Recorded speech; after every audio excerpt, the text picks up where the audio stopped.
wabarakatuh. Waalaikumsalam warahmatullahi wabarakatuh. Apa kabar keluarga? Alhamdulillah baik. Alhamdulillah sehat nggih Bu nggih. Alhamdulillah. Bu mau minta waktunya sebentar, sedek mboten Bu. Bisa. Nah, ya.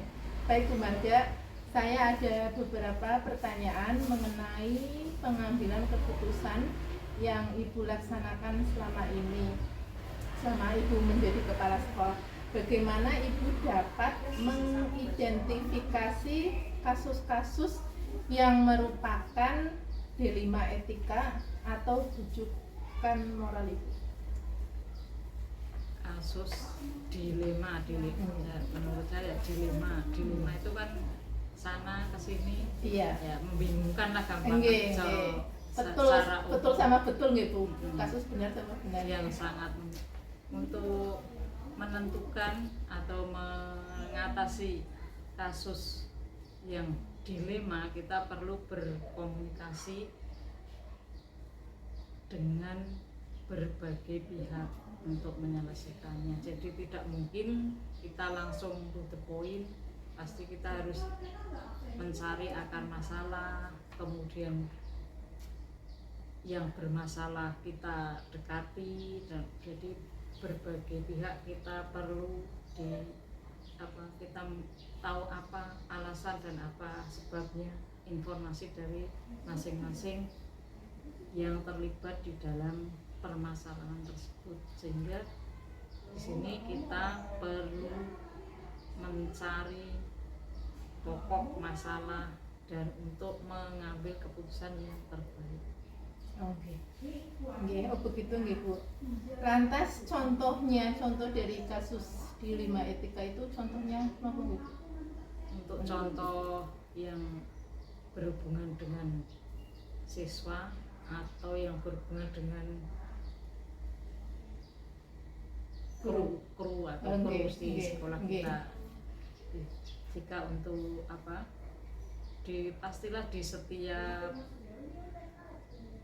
kumpulan kita atau setiap lingkungan kita pasti punya masalah dimanapun kita berada, tidak mungkin tidak, apalagi di sekolah, terutama guru, misalnya guru baru pasti mempunyai masalah, bisa masalah pribadi dan lain sebagainya.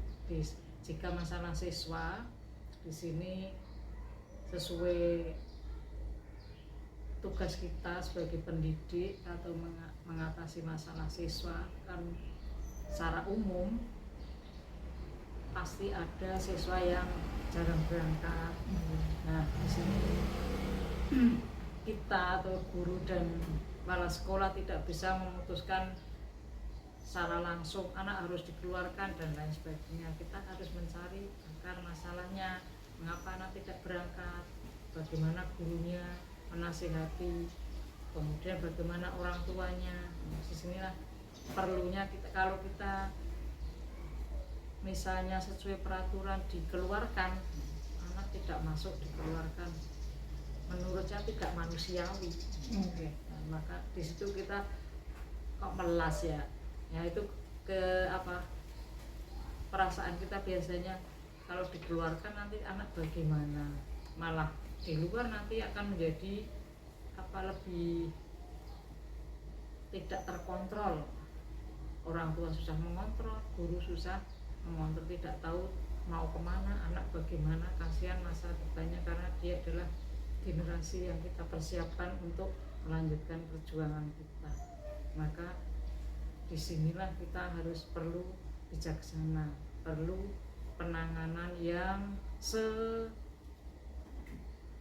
bahkan mungkin selama anak itu kita bujuk sampai biar tetap sekolah dengan tadi komunikasi dengan orang tua.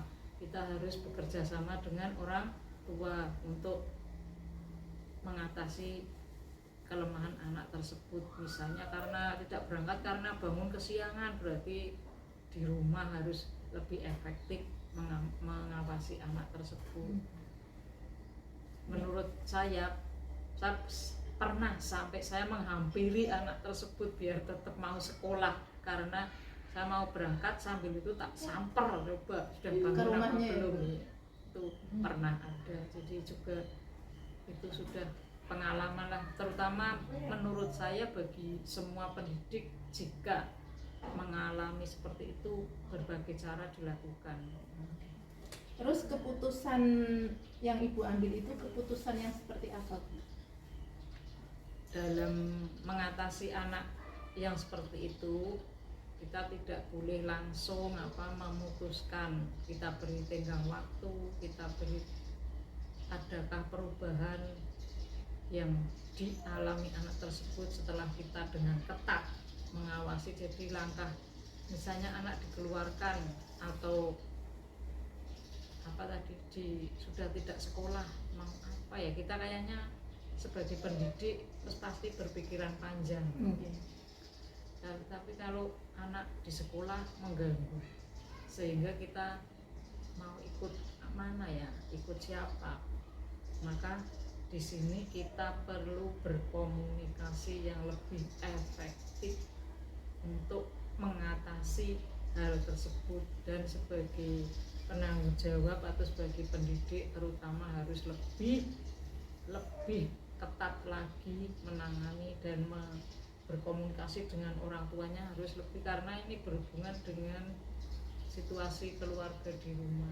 Nah, di sini yang kadang-kadang pendidik terutama kita itu mau menekan pada anak karena orang tuanya seperti itu, sehingga kita perlu berkomunikasi dan kita juga perlu mendikte orang tuanya agar anaknya itu bagaimana diusahakan supaya bisa lebih aktif lagi, disemangati, atau mohonlah kepada orang tua untuk memberi motivasi agar anaknya, karena tidak cukup hanya dari sekolah saja. Intinya berarti mengambil keputusan dengan komunikasi yang baik gitu ya. Harus lebih efektif, lebih berkomunikasi yang lebih intens. Terus ada langkah-langkahnya apa tidak, Bu? Terus apa saja langkah-langkahnya? Pertama pastilah kita secara individu, kita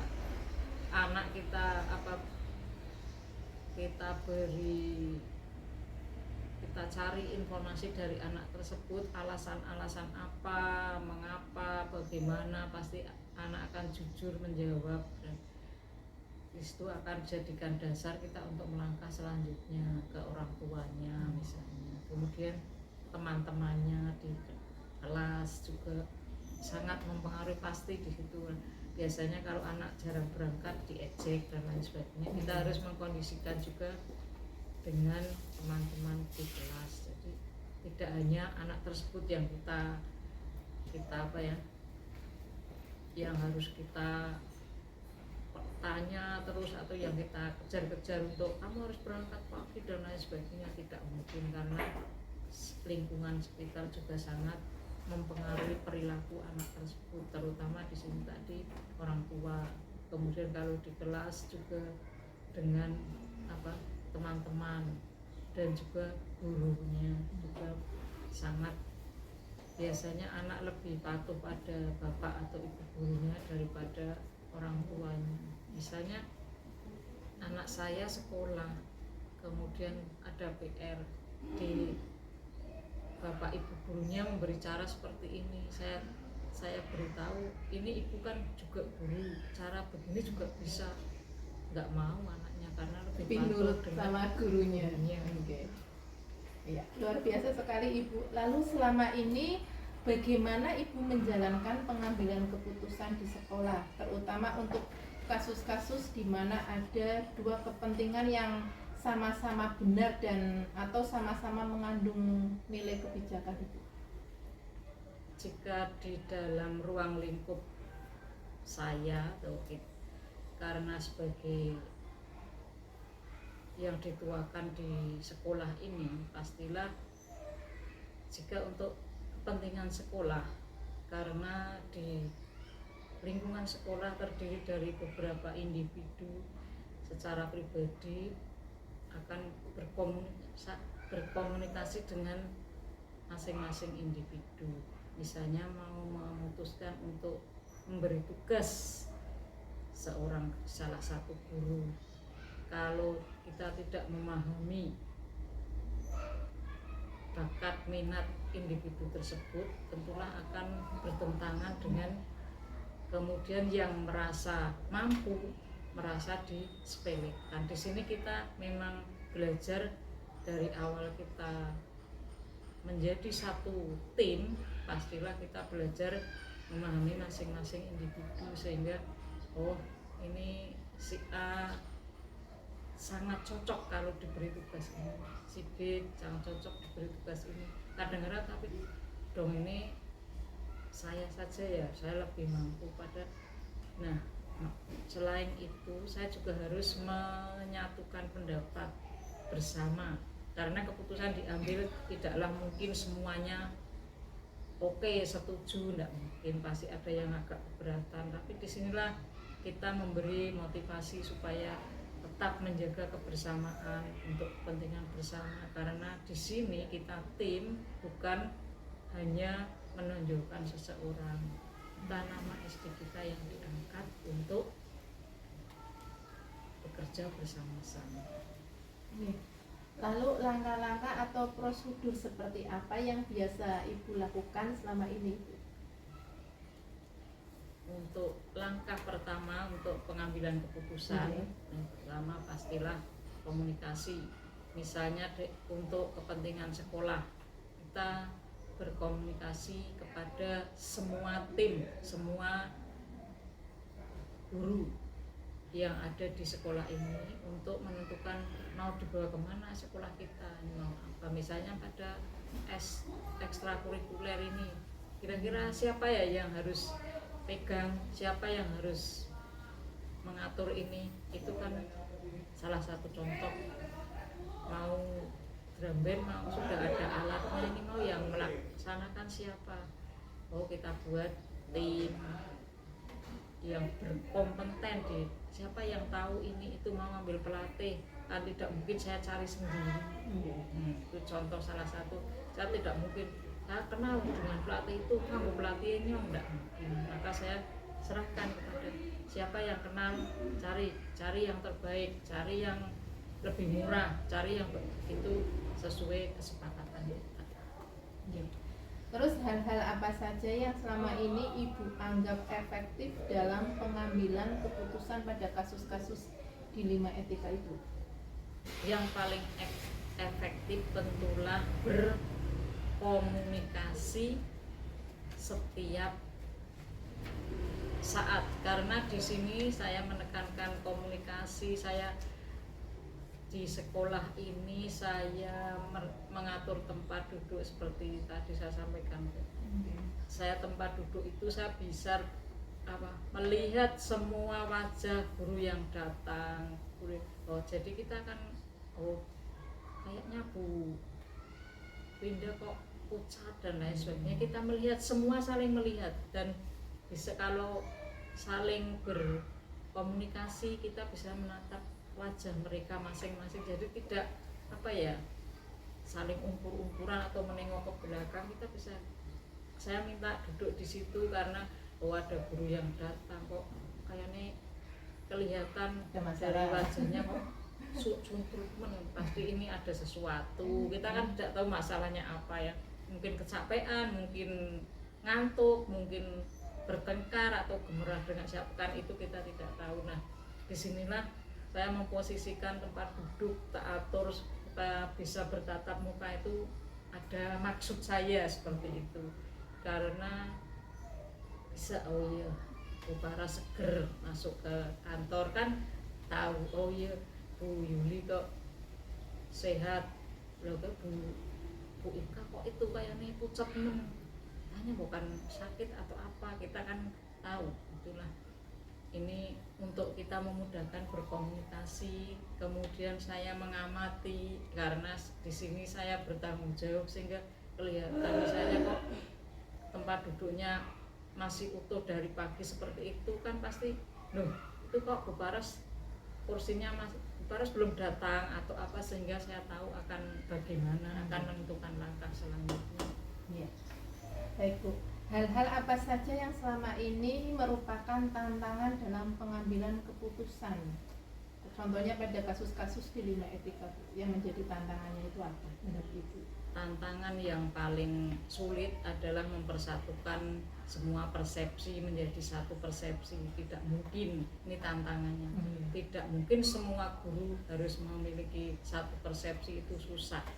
Nah, di sini saya memanfaatkan di mana kemampuan seseorang punya kemampuan dan punya kekurangan. Yang lain bisa menutup kekurangan orang tersebut, sehingga kita saling, jika ada yang ini kok kurangnya kayaknya perlu ditutup dengan ini, sehingga kita saling menutupi kekurangan, kita akan kelihatan hanyalah kelebihan kita.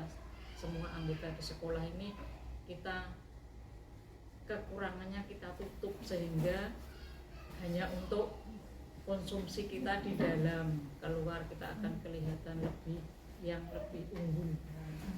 Itu harapan saya, lebih baik tampak di luar baik, tapi tidak sampai bergejolak kekurangannya, jangan sampai mencuat. Saya stop untuk ini. Biar apa? Karena kita saling bekerja sama, saling bertemu setiap hari, supaya kita bisa bekerja dengan nyaman, aman, tentram.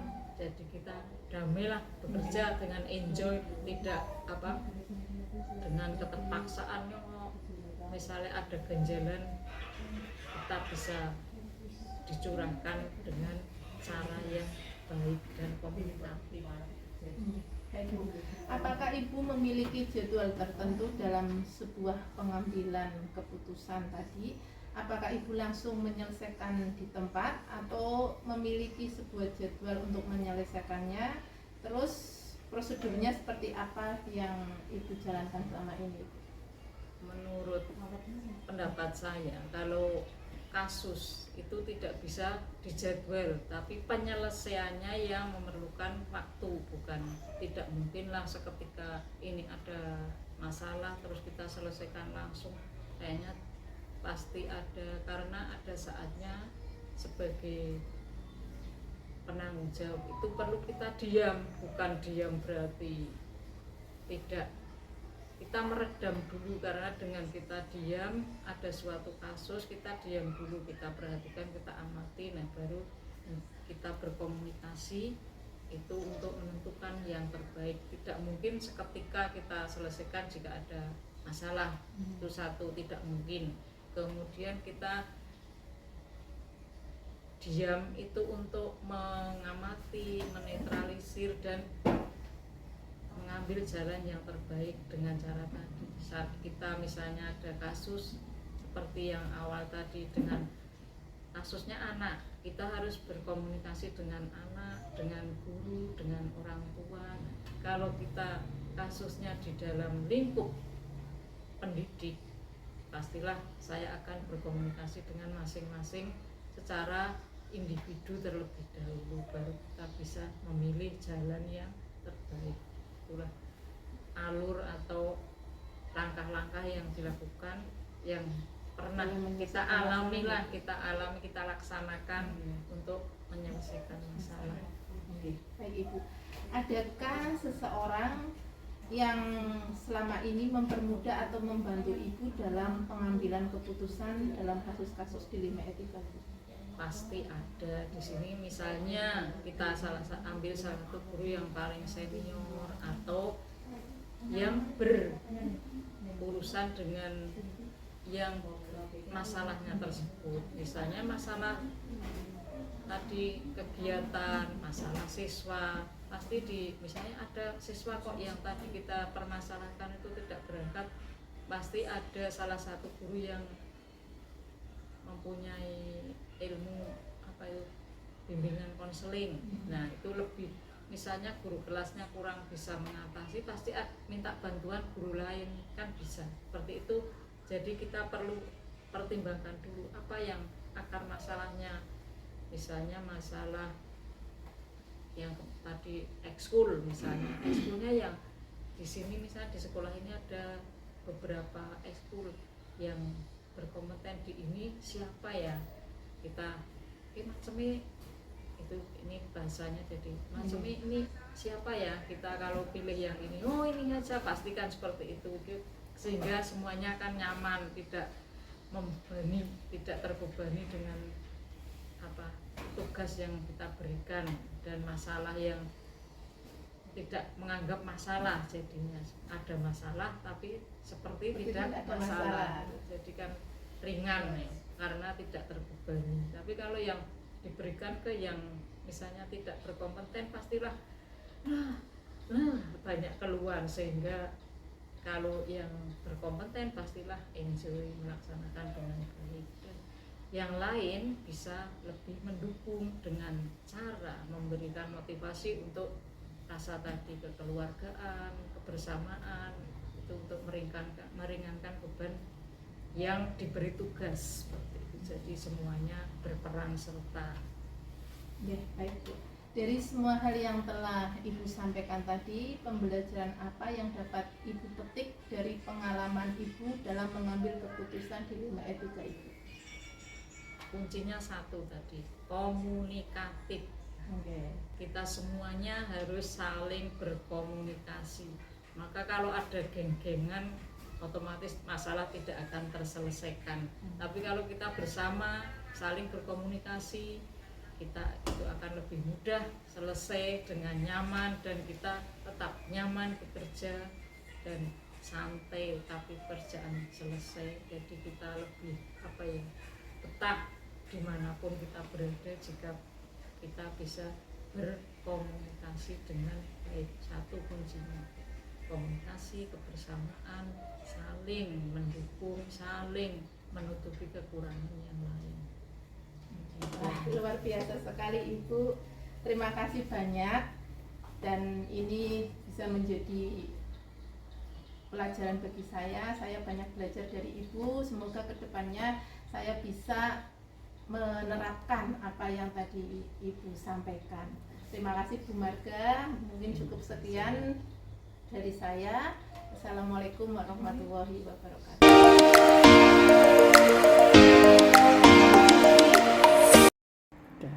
Baik. Assalamualaikum warahmatullahi wabarakatuh. Waalaikumsalam warahmatullahi wabarakatuh. Apa kabar Bu Sila? Alhamdulillah Mbak Paras, Bu Paras ya. Oke. Saya sehat. Semoga Bu Paras juga demikian.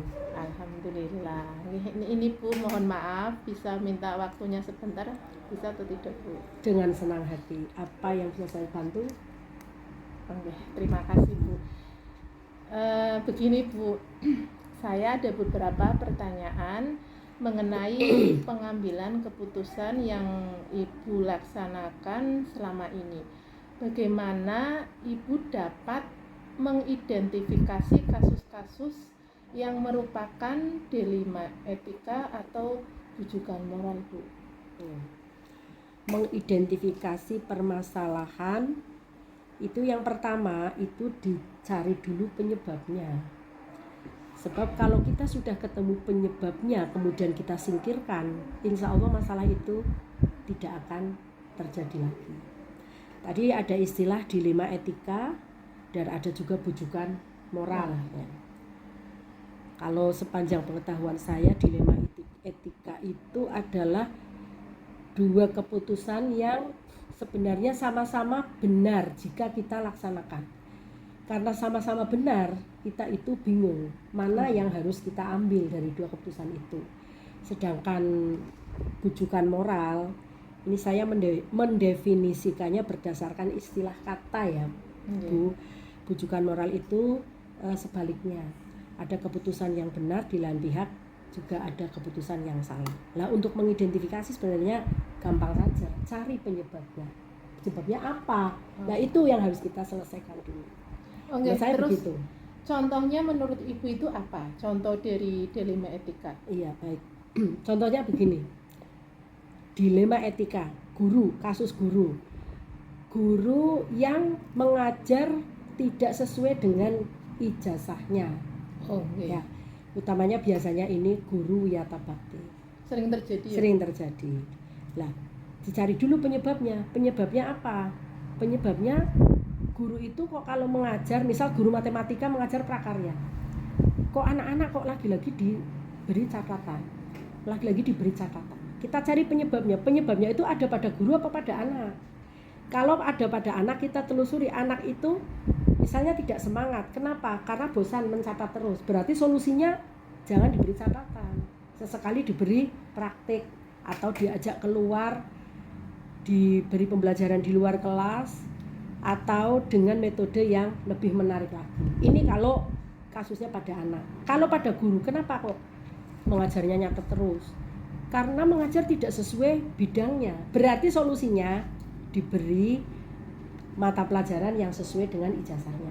Kalau tidak bisa, maka ambil tindakan, lanjut apa berhenti sampai di sini. Kalau mau lanjut, berarti sang guru harus belajar karena sudah diterima menjadi guru sesuai kesepakatan awal, sanggup mengajar apapun dengan kondisi guru matematika sudah penuh, maka siap mengajar apapun, ya maka diberi semacam penegasan. Kalau mau lanjut silahkan lanjut, Anda harus belajar. Kalau mau berhenti ya berhenti, saya cari pengganti. Seperti itu. Jadi itu langkah-langkahnya. Ini contoh yang pertama. Ini pada guru. Misalnya kalau pada siswa, sekarang misalnya terjadi pada siswa. Siswa itu kok jarang masuk pada setiap hari tertentu. Selalu siswa itu tidak berangkat pada hari itu. Ditelusuri dulu sebabnya apa. Oh ternyata pada hari itu ada pelajaran bahasa Jawa yang dia tidak suka. Telusuri lagi kenapa tidak suka. Apa gurunya atau apa tugas-tugasnya. Nah seperti yang tadi saya sampaikan di atas, kalau itu gurunya maka dua-duanya harus kita selesaikan. Ibu gurunya harus inovatif biar anaknya tidak bosan. Seperti itu. Lah kemudian keputusan yang diambil, dilema etika. Kalau misalnya anak itu kita beri hukuman, kita juga harus mempertimbangkan apakah dengan hukuman itu akan menjadikan dia jera atau berhenti melakukan tindakan tidak mengikuti pelajaran. Kalau masih ajak saja, ya ngapain kita hukum?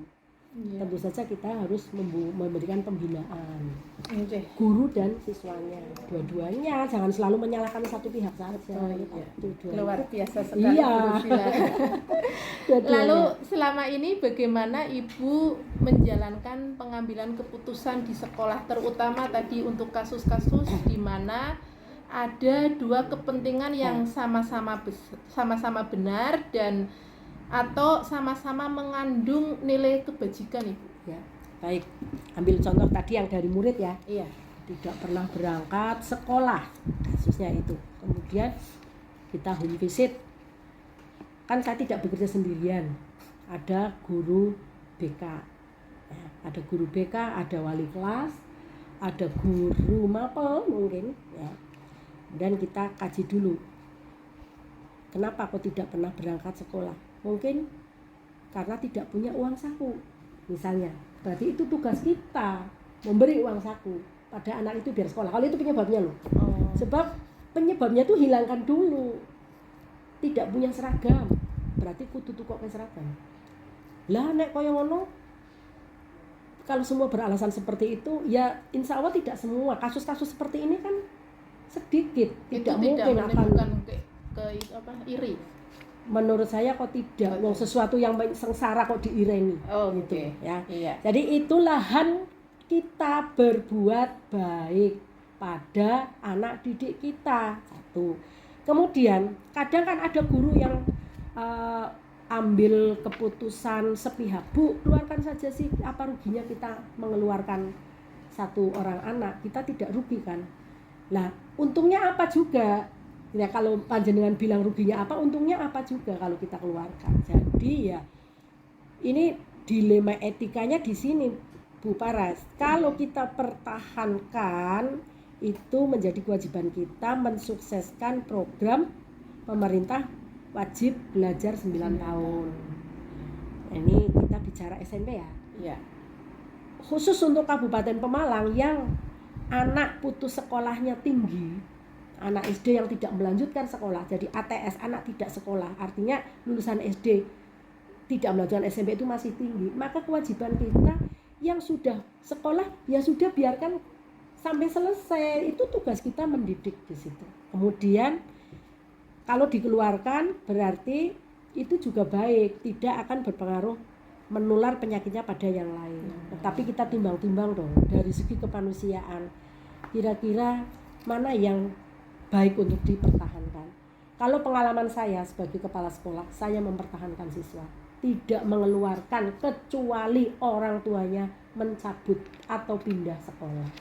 Kalau orang tuanya tidak mencabut dan menginginkan pindah sekolah, ya pertahankan. Memang itu kewajiban kita. Ngopeni bocah-bocah yang kaya kuwi.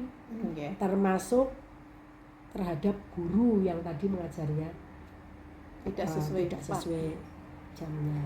Itu ya, Bu. Ya. Ya. Ya, coba hal-hal apa saja yang selama ini Ibu anggap efektif dalam pengambilan keputusan pada kasus-kasus dilema etika, Bu? Yang efektif ya kita memberi keteladanan. Contoh, kalau kita menginginkan Bapak Ibu guru atau siswanya berangkat lebih awal atau tidak terlambat, ya kita datang tidak terlambat. Satu, keteladanan. Kalau kita menginginkan anak-anak kita antusias mengikuti pembelajaran Bapak Ibu guru, ya Bapak Ibu gurunya harus inovatif. Jadi jangan menuntut anak kudu serius mengikuti pelajaran, ini pelajaran penting, tetapi sang guru tidak mau berkreasi. Pelajarannya itu terus tiap hari masuk kelas, anak-anak buka buku ini halaman sekian kemarin sampai mana. Ya anak-anak saja bosan sudah. Ya namanya nggak merdeka belajar. Iya, tidak merdeka belajar. Dan kita merdeka belajar itu membuka peluang seluas-luasnya untuk Bapak Ibu guru itu memberikan memberikan pelajaran secara merdeka, berpihak pada murid, tapi bukan berarti merdeka sebebas-bebasnya, tetap ada aturannya seperti itu.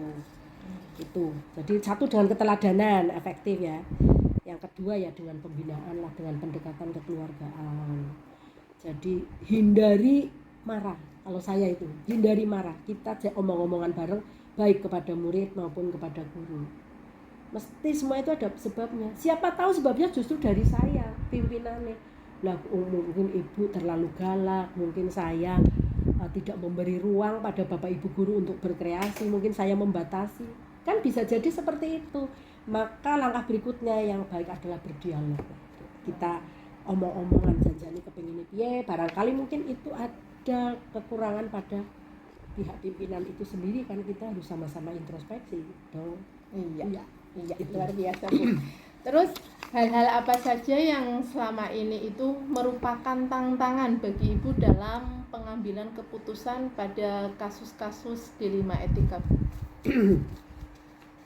Iya, tantangan mengambil keputusan itu memang berat ya. Kadang keputusan kita tentu saja setelah dikomunikasikan dengan para pembantu pimpinan. Kalau di SMP itu kan ada 4 pembantu pimpinan, wakil kepala sekolah, bidang kurikulum, bidang kesiswaan, bidang sarana prasarana, dan humas. Juga ada guru BK, ada wali kelas. Tentu saja setelah kita komunikasikan, kemudian kepala sekolah menghendaki, itu tadi masih kasus anak itu ya, pertahankan. Kalau ada guru yang jerengkel, keluarkan saja. Ya tetap saya harus mempertahankan pendapat saya. Dan tantangannya saya siap untuk dibenci. Kalau misalnya anak itu berulah lagi, salah sapa kon ketok kowe ora gelem. Misalnya itu. Tapi ya semua itu dari risiko pekerjaannya. Yang penting bismillah, asal tujuan kita baik, insya Allah nanti ya akan mendapat pertolongan yang dari Yang Maha Kuasa. Tantangannya yaitu dari intern sendiri. Kalau misalnya dari kita keluarkan, akan dapat tantangan dari masyarakat. Misalnya kok mengeluarkan, buktinya apa, salahnya apa. Kalau misalnya anak itu tidak pernah berangkat, sudah pernah di home visit apa belum? Home visit, buktinya mana, berita acaranya mana. Tidak semudah itu. Apakah Ibu memiliki sebuah tata cara atau jadwal tertentu dalam sebuah penyelesaian kasus dilema etika Apakah Ibu langsung menyelesaikan langsung di tempat atau memiliki sebuah jadwal untuk menyelesaikannya? Terus bentuk atau prosedurnya itu seperti apa yang Ibu jalankan? Menurut saya lebih tepatnya bukan jadwal ya, prosedur. Apakah begitu melihat guru absennya sering terlambat kemudian langsung saya laporkan? Ya tidak begitu. Pertama, satu, panggil, dicek omong-omongan. Kenapa kok terlambat? Tadi cari sebabnya. Kalau sebabnya rumah saya jauh, berarti jenengan harus cari rumah yang dekat sekolah. Begitulah contoh gampangannya. Terus kalau alasannya tidak punya kendaraan, panjenengan kudu beli kendaraan. Begitu solusinya. Walaupun terasa, lah ya kan tidak punya uang, ya bagaimana caranya? Orang itu harus berpikir mencari cara untuk menyelesaikan masalah. Jangan waktu yang mengatur kita masuk itu jam 7. Panjenengan harus berusaha sebelum jam 7 sudah berada di sekolah. Jangan waktunya yang menyesuaikan kedatangan Bapak Ibu guru itu. Jadi prosedurnya yang pertama, dipanggil dulu, diberi pembinaan. Setelah diberi pembinaan, kok masih mengulang lagi terus, tidak pernah berhenti kita berusaha memberikan pembinaan, baik secara klasikal pada saat briefing atau rapat dinas kita sentuh beberapa contoh-contoh kebaikan, kemudian juga dipanggil secara individu. Kalau sampai laporkan ke atasan di dinas pendidikan itu, jangan sampai hal itu terjadi. Itu menjadi tugas kita, harus melindungi juga, dibina. Ya, adakah seseorang atau faktor-faktor apa yang selama ini itu mempermudah atau membantu Bu Hosilah dalam pengambilan keputusan atau dalam kasus tadi di 5 etika, Bu? Ada. Selain para PPUR yang membantu saya,